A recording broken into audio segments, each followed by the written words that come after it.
My name is Veronica Pryor Faciane, and I am a overcomer of over 28 years of incestuous abuse. I'm the oldest of 5 children, 4 living. And when it started was when my baby sister was born, because when he came to me, he told me, "You don't want anything to happen to your little sister, do you?" And I'm looking like, "What are you talking about? I'm 5. And he was like, "Do you want me to hurt your little sister?" And I was like, "No." "Then if you don't want me to hurt your little sister, or if you don't want me to leave your mom, because you don't want your mom sad, do you?" And I was like, "Well, no." "Well, then if you don't want these things, then you're going to allow me to do this, and you're not going to tell anyone, because what goes on in this house has to stay in this house." As we grew older, that's when I found out that he had started touching her too. And it was around the same age, because I was 10 when she came to me. So she had to be close to 5. And when I went to my mom to try to tell her, because he used to be abusive to her, I know, like, over the years and everything. And he was very smart with like doing troubleshooting on electrical stuff and mechanical things.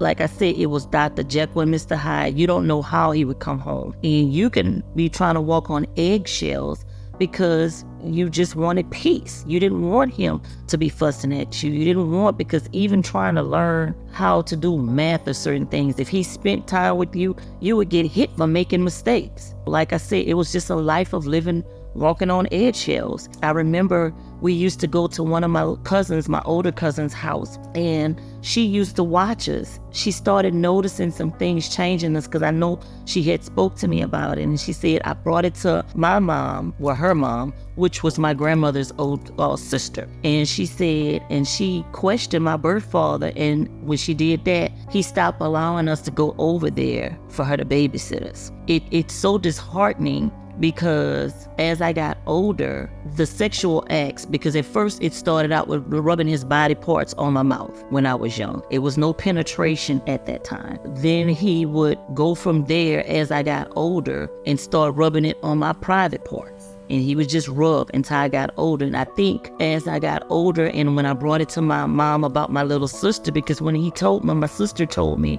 that he had started touching her, I remember being extremely angry. And I'm like, he lied to me. He told me that he wouldn't hurt her if I did these things. Then he also used the Bible. So it was it's like he started grooming me at a young age. But would say that I'm his concubine and he had the right to do these things. And as I got older, it was more things that he groomed me for. We would go to church nonstop. In a community, we looked like the perfect family. Nobody knew what was going on behind closed doors. And he knew that nobody would really believe what was going on behind closed doors, because how he carried himself. And as we got older, then I had 2 of my brothers was born, and later on my baby brother was born, and we are 16 and a half, almost 17 years apart. My baby brother, however, just passed.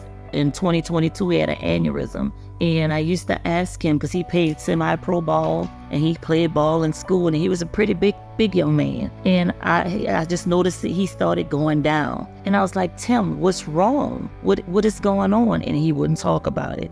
I remember one time one of my brothers called me, and he was like, "You need to come check on him. He's spazzing out, and I don't know what's going on." I call an ambulance, and he's not cooperating. Because I was the oldest, I almost felt like it was my fault, because I didn't want to be alone in that house when I prayed for siblings. He never sexually assaulted my brothers. He used to be physically abusive to them.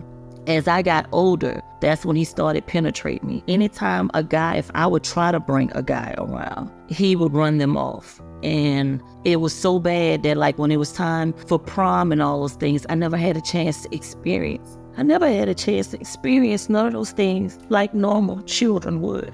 Because I remember starting to work at the age of 12. They had this JTPA web program where you can take and work during the summer. And I started working because as I got older, and that was, like I said, around the age of 12, he started having problems with working, and I guess his mental health started going down. And I remember asking, "Why don't you go get you some help? Nothing wrong with me. I have Lord in my heart," and all this other stuff. And if you ever questioned him, you would get beat. You just didn't want to do that. But I had a mouth on me, and I still have a mouth on me when I feel it's a need to speak up. And I used to speak up for myself. I went from working during the summer to working at Popeyes, and I was making $3.35 an hour.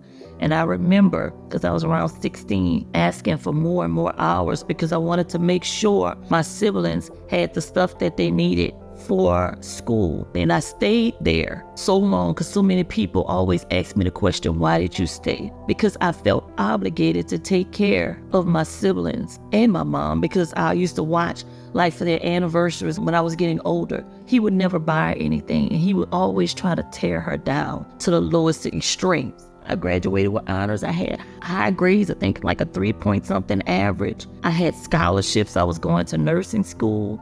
And nobody knew in the midst of all that, I still was watching the door every night.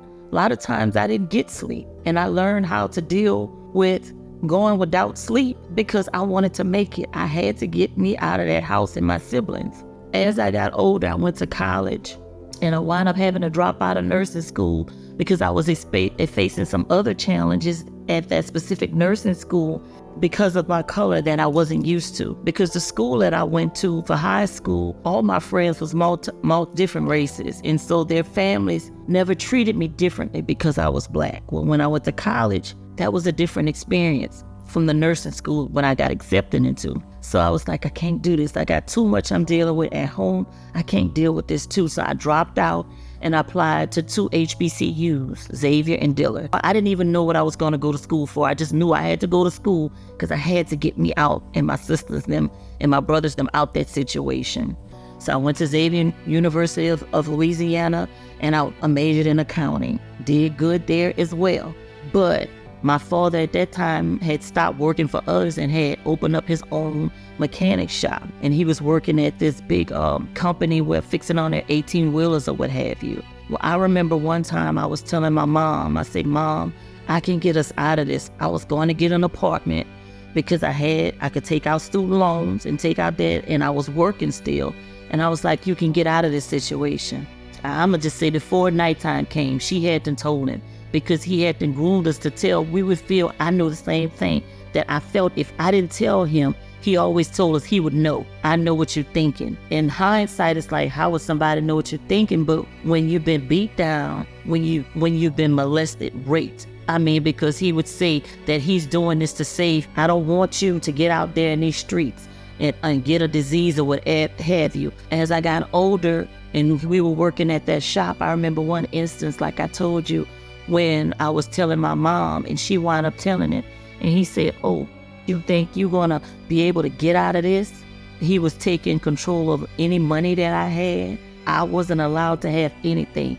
He said that God made us to take care of him, just like Mary and Martha and them was taking care of Jesus in the Bible and everything, that we're supposed to be his servants and take care of him. That instance, he would make me, when that happened, when I told her that and I was trying to get them out, I remember he would say, oh, you don't want to be a part of this family?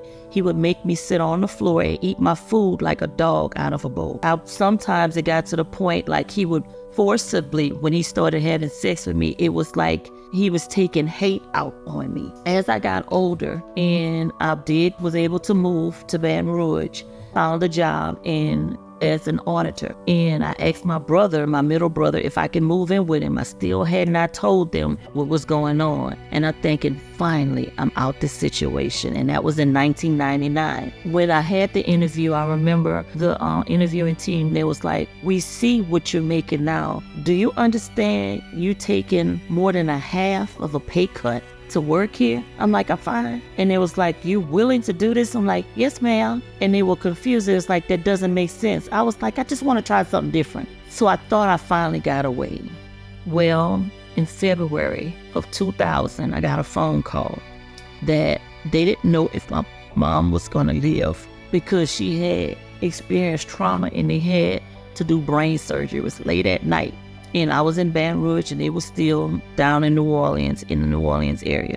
I told them what had happened with my mom. When I got down there, Dr. Kalikia, which was one of the top brain surgeons in our area, he came to talk to me because my father looked like he was all distraught. But on our way driving down there, I'm thinking, what did he do her? Because it's like, I'm out the situation and I thought things was gonna be safe because my other siblings had to moved out. My baby sister she was married long before I was. And so I'm thinking it's safe. He's not gonna touch Timothy. That's a boy. he may fuss, he may do that, but he's not going to touch him. But I guess he got extra irate with my mom because both of the arteries in the back of her brain were severed. And Dr. Galicia came to speak to me. I knew what he meant. He was like, we know there's some type of trauma because this just does not happen. This is not from blood pressure. This is from some type of force, but we can't see anything from when we're doing surgery. Do you need to talk to me? And I just looked at him. And so I was like, well, sir, I don't know. I wasn't there. I stay in Baton Rouge. I'm not sure what happened. But in the back of my mind, I think I remember Mom having like 2 or 3 miscarriages because of the things that he did. It got so bad one time when he did, after she wound up coming through it, because the next day she whispered what happened. They thought she was going to be a vegetable, and she survived. And it was like, it's a miracle. In my stomach, I was sick to my stomach because I remember needed to go get, it was like, we need to get some clothes. So I was thinking, well, I'll go get her clothes or whatever. And I was just going to leave to go to the store and go buy some. And he said, I'm coming with you. So went there. And of course, he raped me when I got home. And I'm thinking, your wife is in a hospital, barely making it. And this is where your mind is at. I was paying all the bills and taking care of everything. My mom was too, because she was a paraprofessional in the school system down there. Well, when she got sick and stuff like that, that's when I found out he hadn't been paying anything because her salary wasn't enough to do that, and I wasn't sending any money home. I was taking care of my own. I thought finally I was out this situation. Well, when I got home to go get her clothes, and then I was leaving, I went to check the mailbox, and I saw a letter that said that they were about to foreclose on the home. And I'm like, do you know this is going on? He was like, well, that's your responsibility. You should have took care of that. And so, of course, the house got foreclosed on and the bank took it. Well, I was made to get a U-Haul truck for them to pack their stuff and to get ready to get out of there. And I'm like, well, where are you driving? Because I'm leaving. Well, we're going up to the country. The country was where I was staying with my family. Because when my mom got sick, I wound up taking my little brother, and he needed to go to school. But because of the type of job I had with the state, I did a lot of driving because of the audits around the state, and he needed stability. So my aunt Lady B said, come stay with me, and I'll help you with him. Well, they wound up moving back up here, and he wound up moving with my other aunt. Well, I'm still thinking I'm safe because I'm in the house with the other one. Well, they wound up talking my aunt into getting my grandparents' house and fixing it up. And he was like, so we could stay in the house together. On June 14th, 2004 was the last night I was raped by my father. And it was the night before my wedding. And I was up there saying, I never knew that David had unctions of what was going on, because he would say, Veronica, hindsight, he said, when I would get you flowers, he would always get mad. And if I'm holding your hand, I watch how he'd be jealous. And he was like, I would walk so many times at my apartment because he was like, the way he's acting, like that's his woman.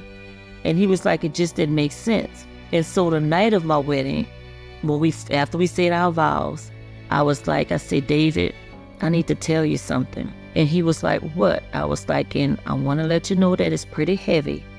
And if you choose not to be married to me, it's okay. And so the night of our wedding, I told him what was happening to me. And he cried, and he was like, I knew it. He said, but why you didn't say something sooner? I would have took you out of that. And I was scared because he was trying to hurt him and all kinds of stuff. And I was like, this just didn't make sense. Because now I had to drop the balls. I got a husband now, so I had support. And so because I had to told David everything before we went to go on our honeymoon and all that other good stuff. And he was like, no matter what, I'm going to be here for you. One day, my aunt called. And she was like, you need to check on your mom, because it looked like she had a black eye. Then I kept having nightmares that something was happening to my little cousin. And so I checked on my mom, and she was like, no, I'm fine. But she wouldn't take the shades off. I'm thinking she's not fine. And that same night, because David came over there with me, my little cousin came out the room, and she hollered. She told her, go put some clothes on. And when I left out there, when we left, it was just something in my stomach. And David, when we left, and I bust out crying as he was driving. He was like, what's wrong? I was like, he touching her. He was like, how how do you know that? I said, because those words, she said them same words when somebody came to visit to me. And my sister, I said, he's touching her. She had already been molested. That's why she was up here. He's touching her. And he was like, but Veronica, you don't know that. That's like, I just feel it. I feel it. He said, but she hasn't said nothing. So I would try to ask. He was like, and she never would say anything. Well, one time my great aunt, was talking to her granddaughter about good touches and bad touches. And my little cousin said, you mean like my pawpaw? Because that's what she called her, my daddy. My pawpaw doing me? And that's when it came out. And so I called my auntie, which was his sister, to come get her. And so my aunt was saying, she called my grandfather. She was like, Roosevelt, you need to get over here. So he talked to him, and they kept telling him, you need to get you some help. Well, listen. And so my aunt had to took her grandchildren and everything. And then they kept calling me about my mom. Because, of course, she's there by herself with my little brother. I don't know what he was seeing because he still was with them. And this was like after 2003 because he hadn't graduated. And, of course, I was married in 2004. So I was like, I didn't tell my husband. I didn't tell no one else. Like, I'm going to press charges. I had to get my mind together because if I was going to press charges, I knew I had to air out all of our dirty laundry. When I went to go press charges, I didn't know my aunt and my little cousin had already started the process for her. And so they were saying, you mean this person here? And they had a picture of him. They was like, he's already under investigation. And I was like, I said, I don't want my little cousin to have to go through testifying. I said, I will testify myself. I can do this. And I was like, because I don't want her to go through this. And so they had to, she was like, it's going to take some time. And I don't remember how much time, but I remember getting a call when they said they was going to pick him up. Well, once they picked him up, the investigator said, it's like he was relieved. And with me going to testify, he wound up saying he would take a plea. And so they wanted to give him 50 years. Well, they wanted to give him more than that, but he pleaded to so many charges. So it was like 4 charges based on his age, and me still hoping that he would change because I knew something had happened to him. I knew that he was, and I'm thinking people do things because of their life's experiences. And I was hoping that he would change, or at least have a chance to change and possibly get out in his older years. So I said, why don't y'all give him 30 years, year for year, that he messed with me? They did not agree with it. They talked to me a long time. My husband, none of them agreed with it. But I was hell-bent on him having a possibility. And so the judge said, I'm going to do this because he told him, he said, but your daughter's still trying to show you grace. The same one that you said hated you is trying to show you grace and give you a possibility of getting out. He said, but I'm going to write on your jacket. I don't care if you go to parole or not. I don't want you out. And so they gave him 30 years. And so his release date, I think it's supposed to be like 2035. He's been going up for parole every 2 years. Every 2 years they would allow him. And after my baby brother passed, because when my mom passed, I wasn't able to do anything. So my cousin had to go to get the release sign for me to even bury my mom, because she was still married, for as the state was concerned. And she was like, don't worry about it, I'll take care of it. So she took care of that. He didn't come to the funeral. Of course, we didn't want him to. He had the opportunity to come, but he didn't come. I guess he was going to be embarrassed because, of course, he was a well-known minister. And he didn't want, I guess, to be seen in shackles or whatever. With my mom and my brother both experiencing the aneurysms, because I don't know what happened to her that night or what actually triggered my brother. But I know that it's just like an explosion. You keep in so much and you just explode, because we all have blood pressure problems. And so it is my thought that because of them not being able to deal with all that trauma and the thoughts that just they kept cycling the negative thoughts instead of turning to the positive and leaning on things that was positive, they just kept the question of why. Because I know when I was in that state, and I just happened to live through mine, when I was in the bed, sleeping days in after I would come home from work, not wanting to do anything, and I just kept, why? And to me, that became a curse word, because you will never get the answer as to why somebody does something. I had to make the decision, in spite of whatever the why is it going to heal me? And no, it wasn't. So I had to get the how. How can I make myself better? Do I want this to go on to my children? My husband deserved better than that, because in the bed, he had to be very mindful. You couldn't come up on me because I was startled easy. I would fight in my sleep. He was like, Veronica, it's like you was having sex in your sleep. And it's like all those different things stayed in me for the longest. And now he was like, you're actually resting, because I had blood pressure problems, sugar problems, diabetes, all kinds of problems. And now my body is at, how you say it, in a balanced state. Do I still have problems? Yes, I do. I looked at it and I say, why not me? I have the capability, and why not me being able to do this? Because I'm able to show others that, you know what? You may have had a trauma, no matter what it may be, but you can get out if you choose to. Everything is a choice. And I chose to get out. It doesn't stop me, like I say, from having challenges. My triggers are not as excessive. Can I go to the family church? No, because he would rape me a lot of times right before going to church that morning. It's hard for me sometimes to even go to a church, but I still have my beliefs. I still worship my God, because I know that he didn't make him do that he had a free will, and that's what he has to pay for. And that's what he is paying for. And it didn't make sense for me, to him to be in prison, and I stay in prison in my mind. Only one thing is, I want to encourage those, no matter what your trauma is, especially females, especially females, and if you're a mother, a sister, and you're trying to raise children, you can raise successful children, even going through your own mental health challenges because of your trauma. You just have to be consistent and be honest with them. And then, and you'll start seeing the fruits of your labor, the fruits of you reparenting yourself for what you need, because nobody knows what you need like you do.